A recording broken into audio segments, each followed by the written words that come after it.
Hello everyone, welcome to Anushruti art zone. ನೀವು ಇಡ್ಲಿ ಮಾಡಿದ ದಿನ ಇಡ್ಲಿ ಪಾತ್ರೆ ಹಾಗೆ ಪ್ಲೇಟ್ಗಳನ್ನು ತೊಳೆಯೋದು ಒಂದು ದೊಡ್ಡ ಕೆಲಸ ಅನ್ಕೋತಾ ಇದ್ದೀರಾ?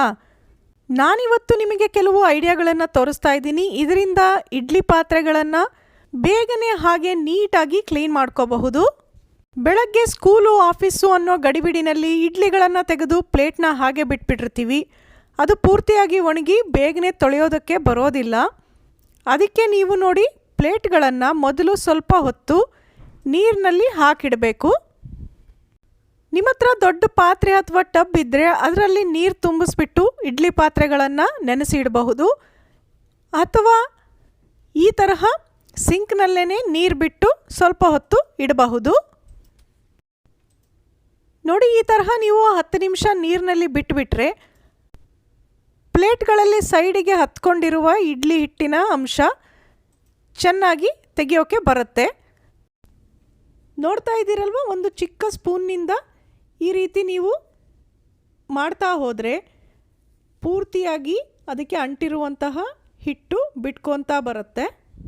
ಪ್ರತಿಯೊಂದು ಪ್ಲೇಟನ್ನು ಈ ತರಹ ಮಾಡಿ ಹಿಟ್ಟನ್ನು ತೆಗೆದುಬಿಟ್ಟು ಅದನ್ನು ಡಸ್ಟ್ಬಿನ್ನಿಗೆ ಹಾಕಿ, ಆ ನಂತರ ಇಷ್ಟಾದಮೇಲೆ ಸಾಮಾನ್ಯವಾಗಿ ಎಲ್ಲರೂ ಈ ಪಾತ್ರೆಗಳನ್ನು ವಿಮ್ ಅಥವಾ ಪಾತ್ರೆ ತೊಳೆಯೋ ಲಿಕ್ವಿಡನ್ನು ಹಾಕಿ ತೊಳೆದಿಟ್ಬಿಡ್ತೀವಿ ಅಲ್ವಾ?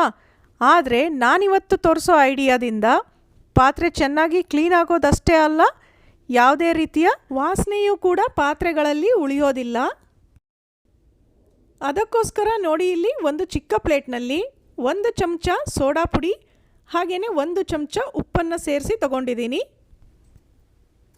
ಇದಕ್ಕೀಗ ನಿಂಬೆಹಣ್ಣಿನ ಸಿಪ್ಪೆ, ಅಂದರೆ ನಿಂಬೆ ಹುಳಿಯನ್ನು ಉಪಯೋಗಿಸಿದ ನಂತರ ಉಳಿಯುತ್ತಲ್ವ, ಆ ಥರದ ಸಿಪ್ಪೆನ ಉಪ್ಪು ಹಾಗೆ ಸೋಡಾ ಪುಡಿಯ ಮಿಶ್ರಣ ಹಚ್ಕೊಂಡ್ಬಿಟ್ಟು ಪ್ರತಿಯೊಂದು ಇಡ್ಲಿ ಪ್ಲೇಟ್ಗೆ ಈ ತರಹ ತಿಕ್ತಾ ಹೋಗಿ. ಸ್ಕ್ರಬ್ಬರಿಂದ ಹೇಗೆ ಪಾತ್ರೆನ ಉಜ್ಜುತ್ತೀವಲ್ವ, ಅದೇ ತರಹ ಇಲ್ಲಿ ನಿಂಬೆಹಣ್ಣಿನ ಸಿಪ್ಪೆನ ಉಪಯೋಗಿಸಿ ಉಜ್ಜುತ್ತಾ ಹೋಗಬೇಕು.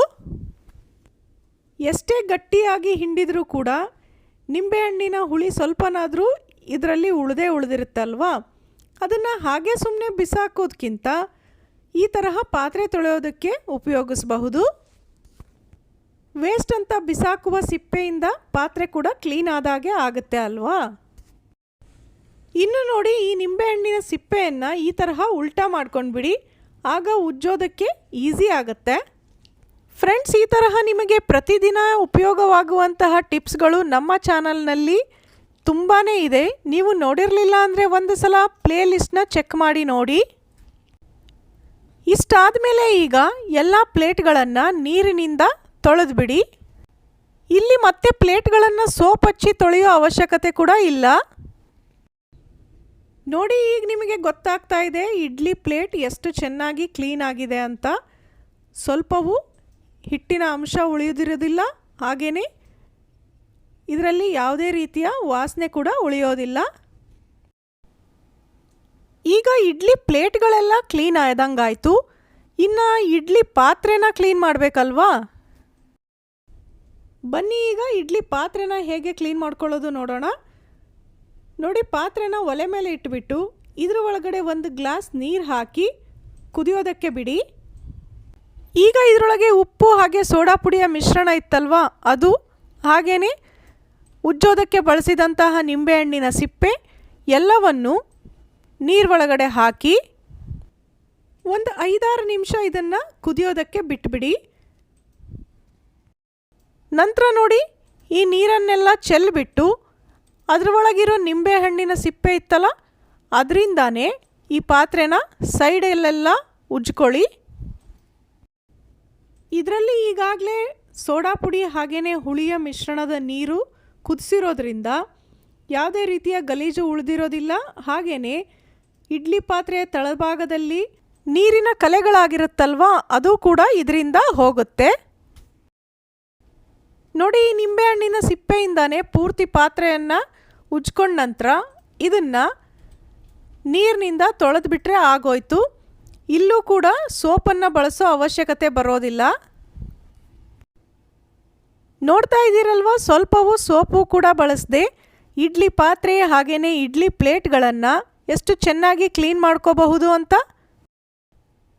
ನೋಡಿ ಇಲ್ಲಿ ನಿಮಗೆ ಗೊತ್ತಾಗುತ್ತೆ ಇಡ್ಲಿ ಪಾತ್ರೆಯ ಒಳಗಡೆಗೂ ಕೂಡ ಎಷ್ಟು ಚೆನ್ನಾಗಿ ಕ್ಲೀನ್ ಆಗಿದೆ ಅಂತ.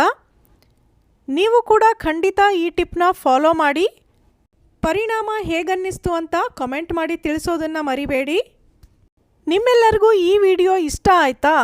ಹಾಗಿದ್ದರೆ ಲೈಕ್ ಮಾಡಿ, ಬೇರೆ ಎಲ್ಲರ ಜೊತೆಗೆ ಶೇರ್ ಕೂಡ ಮಾಡಿ. ಹಾಗೆಯೇ ನೀವಿನ್ನೂ ನಮ್ಮ ಚಾನಲ್ನ ಸಬ್ಸ್ಕ್ರೈಬ್ ಮಾಡಿರಲಿಲ್ಲ ಅಂದರೆ ಪ್ಲೀಸ್ ಈಗಲೇ ಸಬ್ಸ್ಕ್ರೈಬ್ ಮಾಡಿ. ಮತ್ತೆ ಸಿಗೋಣ ಇನ್ನೊಂದು ಇಂಟ್ರೆಸ್ಟಿಂಗ್ ವಿಡಿಯೋ ಜೊತೆ. ಧನ್ಯವಾದಗಳು.